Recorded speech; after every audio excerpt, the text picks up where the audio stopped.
Hello and welcome again.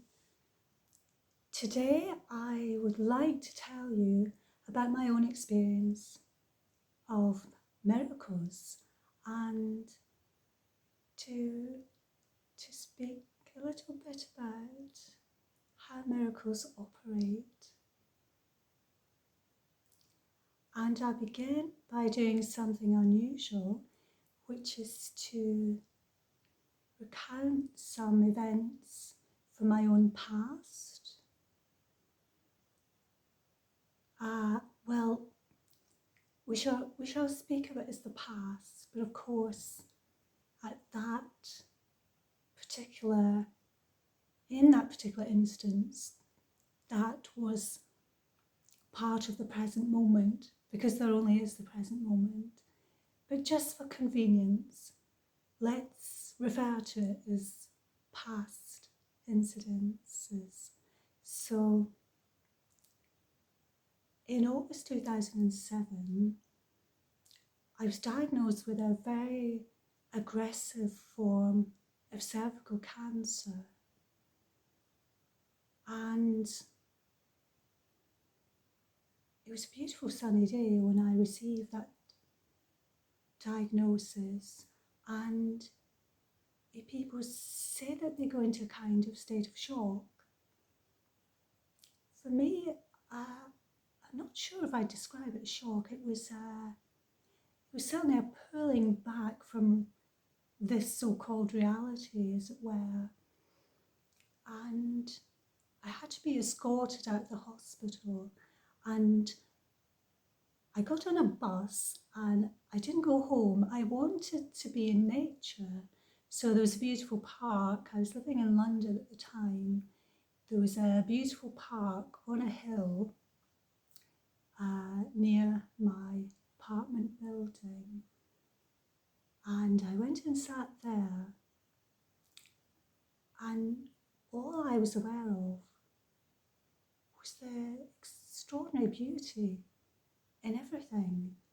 I just wanted to see the sky and the trees and the grass and the flowers. So this was a beginning of something opening up in me. And then I had 5 grueling weeks of chemotherapy, radiotherapy, brachytherapy, and in the 14 years that followed, I incurred various side effects of these treatments, including severe intestinal damage, which required quite a few surgeries. And at one point, when all of this was going on, I was visiting many different hospitals and hospital consultants, and I was sitting with one consultant, and he said to me, I was complaining about fatigue. As the ego complains about everything, of course. So I was complaining to him about fatigue, and he said to me, but I don't think you realise that you're a walking miracle. And this phrase stuck with me, and it's still with me 18 years later, and I've come to know what a miracle is. Knowing what a miracle is, I wouldn't describe myself as a walking miracle. I can think of one being who was a walking miracle, but the reason that the thing that was healing, the miracles that were happening, were the pure acts of love that I was given.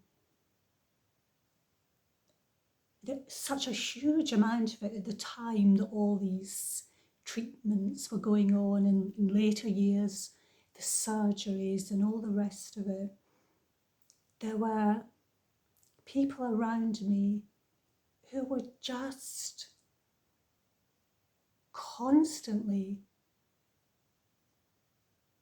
constantly giving me these incredible pure acts of love, bestowing them upon me without end. So these were friends, incredible work colleagues, people that I had been friends with and maybe hadn't been in touch with for a while who came back into my life. And these were the miracles that were happening around me. And these acts of love, these miracles can heal anything.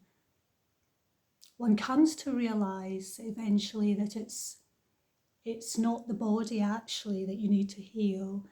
The body is suffering and being traumatized because it's our minds that have to be healed. Without healing to the mind, the body cannot heal. And I don't want to get too far into this today. Something else to talk about is the way in which the ego will attack the body, because the ego runs on fear and guilt, and the mind can't bear to hold those things, so it projects them outwards into the body and out into the world and onto other people. But that's definitely a subject for another time. But today I just want to share with you the incredible abundance of miracles that are here all the time. They're present in every moment of every day. And because we're often not present, we're often not attuned to source and that incredible love that emanates from there, and it emanates very often from there, constantly from there through people. So the wonder, the joy is to open yourself up to these miracles. And then you begin to see them in action, which is absolutely incredible. I saw aspects of my friends that I could only describe as their angelic selves coming through and giving me this pure love. Just extraordinary. So if we do that to each other, for each other, then how beautiful and vibrant life becomes, and it does increase your awareness of that other realm. It increases your awareness of your higher self. And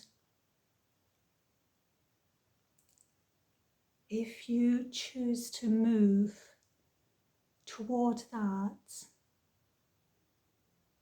your life, everything changes dramatically.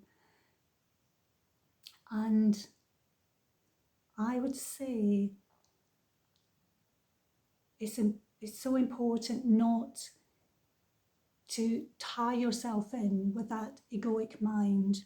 The ego is very destructive. It will drag you into darkness, and you're worthy of so much more than darkness.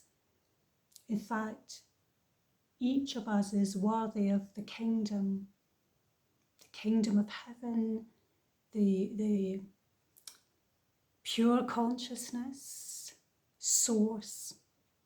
We're all worthy of that because we're all one. We're all equal in that sense. We're all equal in every sense. So I'm going to leave you with a beautiful quotation from A Course in Miracles. which reminds you of who you are.